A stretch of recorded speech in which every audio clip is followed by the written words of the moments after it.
BNP মহাসচিব উনি আন্তর্জাতিক অপরাধ ট্রাইব্যুনালে একটা অভিযোগ দাখিল করেছেন, যেখানে বিএনপি এবং এর সহযোগী সংগঠনের 2200 মানে 2276 জন নেতাকর্মীকে 2008 থেকে 5ই আগস্ট পর্যন্ত সময়কালে ক্রস ফায়ারে নিহত হত্যা দেখানো হয়েছে এবং 153 জন, এটারও একটা তালিকা এসেছে, তাদেরকে গুমের এই অভিযোগটা দাখিল করেছে, যার মধ্যে কয়েকজন কিন্তু ফিরে এসেছেন, বাকিদের কোনো খোঁজ পাওয়া যায়নি। এই যে এত বড় একটা সংখ্যা, আমি একটু জানতে চাচ্ছি যে এটা এখন এই যে দাখিল করা হলো আন্তর্জাতিক অপরাধ ট্রাইব্যুনালে, এটা এর আগে কি, আপনি তো একজন অ্যাডভোকেট, আমি ওই সাইড থেকে একটু জানতে যাব আপনার মন্তব্য যে এটার কি কোনো মামলা বা কোনো ধরনের জিডি, আপনি তখন বলছিলেন আপা যে জিডি করা হয়েছিল কিনা, কি ধরনের পদক্ষেপ নেওয়া হয়েছিল? এখানে যে ব্যাপারটা হচ্ছে কি, যে গুম যারা হয়েছে, গুমের ক্ষেত্রে আইনগত আশ্রয় নেওয়ার কোনো সুযোগ সুবিধা বন্দোবস্ত প্রথমত ছিল না, মানে আইনি কোনো আইনি এটা না। এক, আর দ্বিতীয়ত বিষয় হচ্ছে একটা জিডি, তো জিডিটাও তখন থানা নেয় নাই।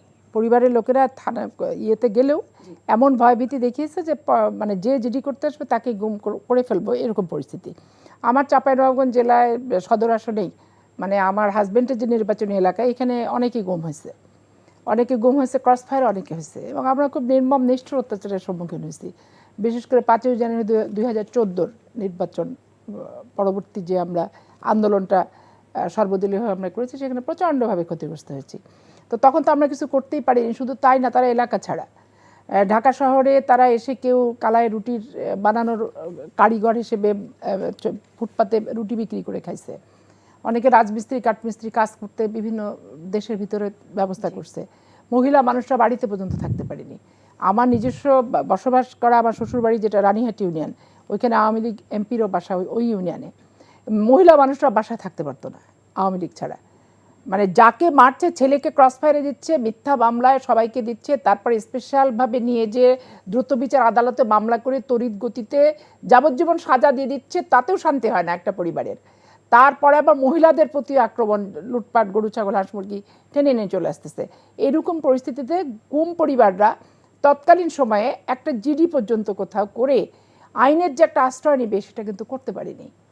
দেখেন 15ই আগস্ট শেখ মুজিবুর রহমানকে যে হত্যা করা হলো, জিডি সম্ভবত একটা করতে পেরেছিল, সেই জিডিটাকে পরে টেনে নিয়ে এসে আইনের আশ্রয় নিয়ে সেটা ইনডেমনিটি তো বাতিল করলো, সেটা একটা অন্য জিনিস, কিন্তু তারপর একটা জিডি কিন্তু অপমৃত্যুর হয়েছিল, করা হয়েছিল। কিন্তু শেখ হাসিনা ওয়াজেদের আমলে এত নিষ্ঠুর এবং এত পৈশাচিক এই মহিলা, যে গুম সে করছে, কোনো এভিডেন্স যাতে কেউ না চাইতে পারে, সন্ধান যাতে পরিবার চাইতে না পারে, যে চাবে তাকে গুম করা হবে, এরকম একটা ভয়ঙ্কর পরিস্থিতি গোটা বাংলাদেশের মানুষকে উপহার দিয়েছে।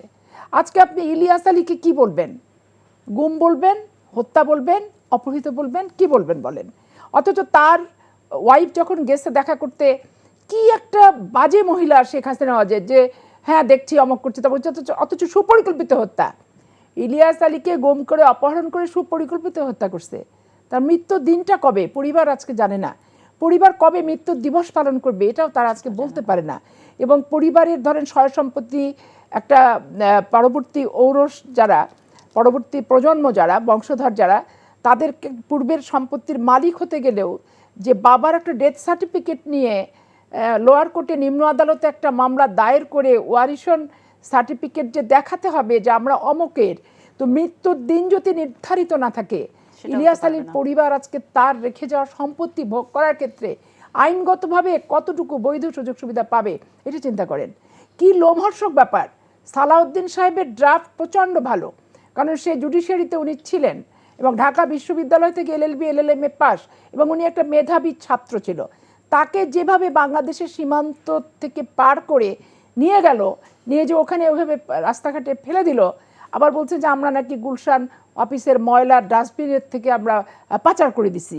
তাই এই যে সালাউদ্দিন সাহেবের পরিবার, তার স্ত্রী বলেন, হাসিনা সালাউদ্দিন, তার সন্তানেরা বলেন, বাবা বেঁচে থাকার পরও বাবা সান্নিধ্য পেল না, বাবার আদর পেল না। এই যে প্রাচীর তুলে দিল শেখ হাসিনা ওয়াজেদ, এইটার পাপের প্রায়শ্চিত্ত তার জীবন থাকা অবস্থায় যাতে করে, এবং বাংলাদেশের 18 কোটি মানুষ সেটা উপলব্ধি করে এবং নিজের চোখে দেখতে পারে। এতগুলো পরিবারকে সে যে জ্বালা যন্ত্রের ভিতর ফেললো। এখন দেখবেন এই সরকারের পতনের পর গুম পরিবাররা মামলার আশ্রয় নিতে যাচ্ছে, কিন্তু কোনো থানায় কিন্তু মামলা নিচ্ছে না। এটাই বলতে চাচ্ছেন, এখন কি আপা এই বিচার প্রক্রিয়া দীর্ঘসূত্রিতার কোনো আশঙ্কা আছে কিনা? ক্রস ফায়ারের যে ব্যাপারটা, আমার এলাকাতে ক্রস ফায়ার করছে যেই ছেলেকে, সেই ছেলেকে ক্রস ফায়ার করে মেরে ফেলে দিয়ে পুলিশ নিজে বাদী হয়ে অপমৃত্যুর মামলা করছে এবং সেই মামলাটা সাক্ষ্য পর্যায়ে চলে যাচ্ছে, সাক্ষ্য পর্যায়ে। তাহলে আজকে আমি সুযোগ পাইছি, আমি ক্রস ফায়ারের কারা কারা তখন প্রশাসনিক দায়িত্বে ছিল তাদের বিরুদ্ধে আমি যখন মামলা দায়ের করব, তখন আইনগতভাবে ম্যাজিস্ট্রেট বলেন, জজ বলেন, যে জটিলতার সম্মুখীন হচ্ছে যে সেম মেরিটের সেম ঘটনাকে কেন্দ্র করে পুলিশবাদী মামলাটা চলে গেছে হচ্ছে ট্রায়ালে, আর এখন আর একটা মামলার সূত্র আসতেছে অরিজিনালি এফআইআর যেটা হবে। তাহলে তখন সেটা কিভাবে কি করবে? যদিও আমরা সিআরপিসি দেখে আইনের যারা সিনিয়র আছে তাদের সাথে আলাপ আলোচনা করে আমরা আইনের আশ্রয় নিয়েছি, সেগুলাতে ধারা এবং সেকশন উল্লেখ করে করে যে এখানে এটা করা যায়, এভাবে দেখেন ফার্দার ইনভেস্টিগেশন দিয়ে। কারণ 21শে আগস্ট আমাদের কাছে শিখাই দিয়ে গেছে যে 21শে আগস্ট কিভাবে কাহার আকন্দকে আপনার হচ্ছে একটা রিটায়ার্ড পার্সনকে চাকরিতে পুনর্বহাল করে মন মতো একটা হচ্ছে জুডিশিয়ারি তদন্ত, জুডিশিয়ারি তো না, পুলিশও তদন্ত শুরু করলো এবং তদন্ত শুরু করে সেটাতে ফাঁসি টাসি কত কি দিয়ে দিল। এটা তো আমাদের চোখের সামনে উনি ঘটনা ঘটালেন।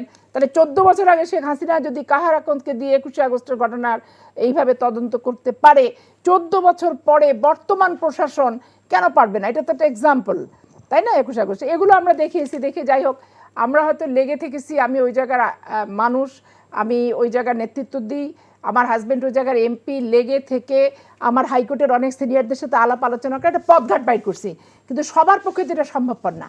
এই সুযোগটা কি সবাই পাবে? এই লেগে থাকাটার সাহায্য করার কি সবাই পাবে? উকিলের দরবারে গেলেই তো পরামর্শ নিতে গেলে আগে ফি দাও। তাহলে এই মানুষগুলো দলের জন্য নিবেদিত, পার্টির জন্য নিবেদিত, রাজপথে জীবন দেওয়ার জন্য খুব একটা সাহসী মানুষ, কিন্তু টাকা পয়সার সামর্থ্য তো তার নাই থাকতে পারে। তো এই জন্য এটা একটা জটিল আকারই ধারণ করলো এবং জটিলতার ভিতরে এটা থেকে গেল। আলটিমেটলি এই পরিবারগুলো কোনোদিন সুবিচার পাবে কিনা, প্রকৃত তদন্ত হবে কিনা। তারপর আপনি যাই বলেন, এক পুলিশ অপকর্ম করে গেছে, পরের পুলিশ এসে ওই পুলিশের এগেনস্টে কলম ধরতে ওদের অনেক ব্যথা, ওদের অনেক কষ্ট, এবং ওরা ওই কারা হচ্ছে নতুন করে মামলা করতেছে এগুলো কিন্তু তারা আমলের ইচ্ছে, আমলে নিয়ে তাদেরকে, তাদের যে এজেন্সি আছে সবাই কিন্তু অ্যাগ্রেসিভ দেখা যাচ্ছে ওই মানুষগুলো সম্পর্কে এখনও বর্তমানেও।